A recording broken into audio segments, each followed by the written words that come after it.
बात उन दिनों की है जब पालमपुर नामक एक राज्य में राजा जय सिंह नाम के एक राजा का शासन था। ईश्वरीय कृपा से राज्य पूर्णतः धन धान्य से परिपूर्ण था, लेकिन राज जय सिंह एक बहुत ही अभिमानी और अत्याचारी राजा था। प्रजा का प्राणी मात्र राजा के नाम से ही कांपता था। फिर एक दिन रात्रि के समय, क्या हुआ राजन? आपने मुझे इतनी रात बुलावा भेजा? कोई समस्या आन पड़ी है क्या हमारे राज्य पर? मंत्री जी, आपकी इतनी हिम्मत! आप उल्टा हमसे ही सवाल कर रहे हैं। मैंने आपको बुलाया, क्या सिर्फ इतना ही काफी नहीं है आपके लिए? माफ कीजिएगा महाराज, आपका आदेश सर आंखों पर। मंत्री जी, जैसा कि आपको ज्ञात होगा कि मेरी पत्नी श्री यानी इस राज्य की महारानी अपनी गर्भावस्था के अंतिम चरणों में, किसी भी दिन इस राज्य में खुशी की खबर आ सकती, लेकिन पता नहीं आज रात्रि के दूसरे पहर में जब हम गहरी निद्रा में थे तो हमें कुछ अजीब सा आभास हुआ और डर के कारण हमारी आंख खुल गई। महाराज, इसके बारे में तो आपको हमारे राज्य के समीप घने जंगल में रहने वाले एक साधु महाराज स्पष्ट रूप से बता सकते हैं। फिर देरी कैसी? शीघ्र ही उनको बुलावा भेजिए मंत्री जी। फिर इसमें विलंब कैसा? जी महाराज। फिर मंत्री तुरंत ही सेवकों के द्वारा उन साधु महात्मा के लिए बुलावा भेजता है, लेकिन कुछ ही देर बाद वो सेवक वापस आ जाते हैं। क्या हुआ? वो साधु कहाँ है? महाराज, साधु महाराज ने आदेश दिया है कि अभी ब्रह्म मुहूर्त का समय है और ये समय उनकी साधना का है। अपनी साधना को पूर्ण करने के बाद वे शीघ्र पधारेंगे। क्या मेरे इस राज्य में ऐसा कौन सा साधु पैदा हो गया जो मेरे आदेश को नकार कर अपनी साधना में लीन है? महाराज, हम थोड़ी देर प्रतीक्षा कर लेते हैं, साधु महाराज अभी आते ही होंगे। थोड़ी देर बाद ही साधु महाराज महल के दरवाजे पर दस्तक देते हैं और राजा के सेवक उनको अंदर लेकर आते हैं। अरे मंत्री जी, हमने तो सोचा था कि कोई लंबे चौड़े से साधु महाराज होंगे, लेकिन ये तो एकदम ही दीनहीन से प्रतीत हो रहे हैं। आपको क्या लगता है, ये हमारी परेशानी का हल बता सकते हैं? जी महाराज, महात्मा जी को बहुत ही गूढ़ ज्ञान है और उनको वर्षों तक जंगल में तपस्या का अनुभव है। वो देखने में भले ही आपको ऐसे महसूस हो रही है, लेकिन उनके ज्ञान की महिमा परंपार है। वैसे तो मुझे इन पर कोई विश्वास नहीं होता, लेकिन अगर तुम इतना कह ही रहे हो तो मैं मान लेता हूं। फिर महाराज जय सिंह अपने स्वप्न के विषय में साधु जी को बताते हैं, जिसे सुनकर साधु महाराज मुस्कुराते हैं, जिसे देख राजा जय सिंह को बहुत क्रोध आता है। अरे आप हंस रहे हैं, मुझे मेरी समस्या का हल चाहिए, लेकिन आप मूर्खों की तरह हंस रहे हैं।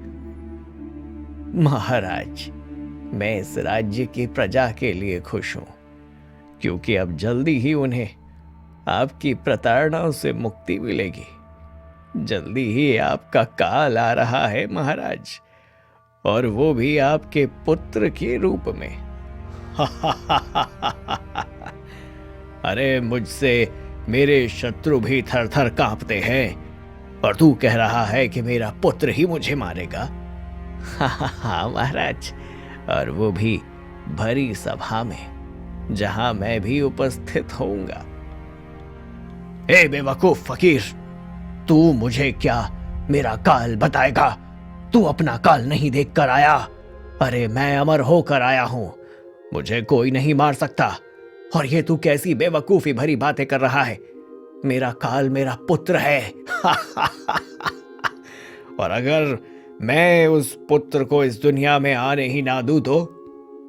मंत्री जी, इस फकीर को ले जाकर कारागृह में डाल दो, वैसे ही कंकाल हो रहा है।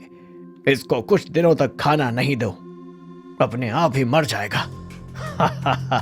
फिर ना तो मेरा पुत्र होगा और ना ये, फिर क्या मेरी मौत को दिखेगा ये? लेकिन महाराज। मंत्री जी, आप जानते हैं कि मैं अपने फैसले कभी नहीं बदलता। मंत्री जी ना चाहते हुए भी साधु महाराज को कारागृह में भेजने के लिए मजबूर हो जाते हैं। और इधर कुछ ही दिन में रानी को प्रसव पीड़ा शुरू हो जाती है। प्रसव पीड़ा शुरू होते ही जय सिंह अपने राजमंत्री को बुलावा भेजता है कि शीघ्र ही उनके समक्ष हाजिर हो। जी महाराज, आपने मुझे याद किया है। मंत्री जी, जैसा कि आपको ज्ञात होगा कि महारानी जी की प्रसव पीड़ा शुरू हो चुकी है। वो जल्दी ही हमारे पुत्र को जन्म देने वाली है। उस साधु ने मुझे जो कहा उसकी बात मेरे दिमाग में अटक गई है।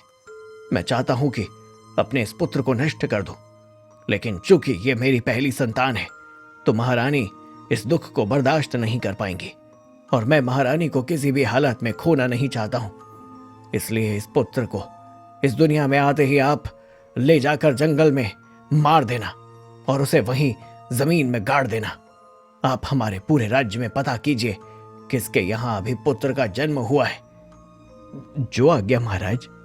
कुछ ही देर में महाराज के यहाँ पुत्र का जन्म होता है, लेकिन मंत्री जी को उसको जंगल में मारने के लिए ले जाते हैं। हे प्रभु, ये मुझसे कैसा अनर्थ करवा रहे हैं। कैसी परीक्षा है ये मेरी। मुझे माफ करना महाराज, लेकिन मैं इसे नहीं मार सकता, क्योंकि मुझे आपके यहाँ से जाकर ईश्वर की अदालत में जवाब देना है। दूसरी तरफ वो साधु महात्मा भी मेरे कारण आज कारागृह में। मैं आज ही उनके भोजन की गुप्त व्यवस्था कारागृह में ही करवाता हूँ। मंत्री राजा के पुत्र को वहाँ छोड़कर चला जाता है और राज्य में एक घर में पुत्र पैदा हुआ था। राजा के कहने पर मंत्री और उसके आदमी उस बच्चे को उसकी माँ से छीनकर उन दोनों पति पत्नी वासुदेव और देविका को राज्य से निकाल देते हैं, जिससे ये बात किसी और तक ना पहुँचे। अब दोनों पति पत्नी रोते हुए हाथ में एक लालटेन लिए उस रात घने जंगल में पहुँचते हैं। तुम रो नहीं मेरी प्रिय पत्नी? मैं रो कि नहीं, आप ही बताइए स्वामी। मेरे पुत्र को मुझसे छीन लिया और हमें राज्य से भी निकाल दिया। अब इससे भी बुरा क्या होगा? नहीं भाग्यवान, इसमें भी प्रभु की कोई लीला है और मुझे अपने इष्ट पर पूर्ण विश्वास है। तभी उन्हें वहाँ किसी बच्चे की रोने की आवाज सुनाई देती है। देखिए, अभी तक मुझे मेरे बच्चे के रोने की आवाज मेरे कानों में गूंज रही है। नहीं भाग्यवान, यहाँ किसी बच्चे के रोने की आवाज वास्तव में ही आ रही है। क्या? इतनी अंधेरी रात में किसका बच्चा होगा? यहाँ तो अब हमारी लालटेन में भी तेल खत्म होने वाला है। चलो, जब तक जितना तेल है हम उस बच्चे को खोजते हैं। दोनों काफी देर तक खोजते हैं तो उन्हें झाड़ी में पड़ा हुआ एक बच्चा दिखाई देता है और दोनों पति पत्नी जोर जोर से रोने लगते हैं। समय बीतता है, दोनों लोग वहीं जंगल में अपनी झोपड़ी बनाकर रहने लगते हैं। राजा जय सिंह अब पूरी तरह निश्चिंत था कि उसने अपने काल को हरा दिया। इधर साधु महाराज कारागृह में भी अपनी साधना में लीन रहते थे और राजा जय सिंह अपनी प्रजा पर अभी भी अत्याचार करता रहता था। लेकिन ईश्वर ने अपनी ऐसी लीला दिखाई कि राजा का जो पुत्र जो उन्होंने उन पति पत्नी से छीन लिया था, किसी गंभीर बीमारी की चपेट में आने से चल बसा और उसके कुछ ही समय बाद पुत्र वियोग में महारानी का भी देहांत हो गया। लेकिन राजा ने अभी भी प्रभु लीला को नहीं समझा। महाराज, अब पड़ोसी राज्य में जल्दी ही एक नए राजा का राज्याभिषेक होने वाला है। अब हमारे राज्य के ऊपर संकट के बादल मंडरा सकते हैं। लेकिन तुमको ऐसा क्यों लगता है मंत्री जी? क्योंकि नए राजा हमेशा अपने राज्य का विस्तार करते हैं, तो हो सकता है कि वो हमारे ऊपर आक्रमण करें। अरे तो हम क्या उनसे किसी भी मामले में कम हैं क्या? लेकिन मेरी राय माने तो महाराज, आप कुछ नए पारंगत योद्धाओं को अपनी सेना में शामिल कीजिए, जिससे हमारी सेना का विस्तार होगा महाराज, और हमारी सेना को बल मिलेगा।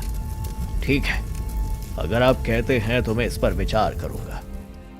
कुछ समय बाद पूरे राज्य में खबर दी जाती है कि महाराज एक समक्ष एक प्रतियोगिता रखी जाएगी, जिसमें जो युवा अपने युद्ध कौशल का सर्वश्रेष्ठ परिचय देगा उसे राजा जी द्वारा पुरस्कार दिया जाएगा। धीरे धीरे ये खबर उस जंगल में पहुंचती है जहां वो पति पत्नी अपने बेटे के साथ रहा करते थे। अब उनका बेटा अपनी युवावस्था में कदम रख चुका था। और उन्होंने अपने बेटे का नाम गोपाल रखा था। गोपाल का शरीर किसी बलशाली योद्धा की भांति था। माँ, मैं भी राजा की इस प्रतियोगिता में अपनी युद्ध कला का प्रदर्शन करने जाऊंगा। नहीं पुत्र, मैं तुम्हें उस दुष्ट राजा के राज्य में नहीं जाने दूंगी। वो राजा बहुत ही क्रूर और निर्दयी है। नहीं प्रिय, अब हमें अपने पुत्र को नहीं रोकना चाहिए, नहीं तो इसके साथ ये अन्याय होगा।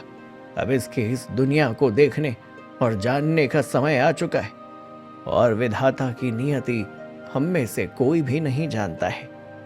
जो जब होना है वह निश्चित है, इसलिए व्याकुल होने का कोई बात नहीं। फिर प्रतियोगिता का दिन भी आ जाता है।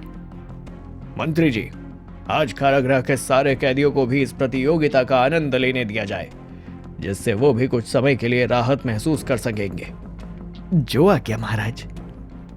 सबके युद्ध कौशल के प्रदर्शन के बाद जब गोपाल का नंबर आता है, तब ये युवक कौन है मंत्री जी? इसका और इसकी कला का परिचय दीजिए। महाराज, ये एक भील युवक है। ये यहीं हमारे राज्य के जंगल में रहता है। ये शब्द भेदी बाण विद्या जानता है। आज तक इतिहास में सिर्फ कुछ ही लोगों को ये विद्या हासिल हुई है। इसमें विद्या की क्या विशेषता है मंत्री जी? महाराज, इसमें युवक की आंखों पर पट्टी बांध दी जाएगी, लेकिन युवक मात्र आवाज से ही अपने लक्ष्य को भेद देगा। अच्छा, तो फिर इसमें विलंब कैसा? हमारे राज्य को ऐसे ही अद्भुत योद्धाओं की आवश्यकता है। गोपाल की आंखों पर पट्टी बांधकर उसे खड़ा कर दिया जाता है और गोपाल को आदेश दिया जाता है कि जैसे ही आवाज होगी उसे अपने लक्ष्य को भेदना होगा। जैसे ही गोपाल अपने धनुष और तीर को खींचता है और कोई आवाज होता, राजा जय सिंह को बहुत तेज छींक आ जाती है और वो तीर जाकर सीधे राजा की छाती में लग जाता है, जिसे देख वहां चीख पुकार मच जाती है और राजा के आदमी गोपाल को मारने लगते हैं, लेकिन राजा उनको इशारे से रोक देता है। तभी कैदियों में से एक संत महाराज राजा को आते हुए दिखते हैं। राजा उनको पहचान लेता है। वो पास आकर राजा से कहते हैं, मैंने कहा था ना कि राजा की मृत्यु होनी कोई नहीं टाल सकता। आज देख लो, भरी सभा है, मैं भी तुम्हारे सामने हूं और तुम्हारा काल बना है तुम्हारा पुत्र, लेकिन मैंने तो अपने पुत्र को मार दिया था। और ऐसा कहते हुए वो मंत्री जी की तरफ देखते हैं तो मंत्री अपना सिर नीचे झुका लेता है। मैं समझ गया, होनी हमेशा होके रहे और अनहोनी ना होए। आज से ये राज्य तुम्हारा हुआ पुत्र, मुझे माफ करना। बाद में देविका और वासुदेव भी राज्य में अपना जीवन खुशी खुशी बिताने लगते हैं।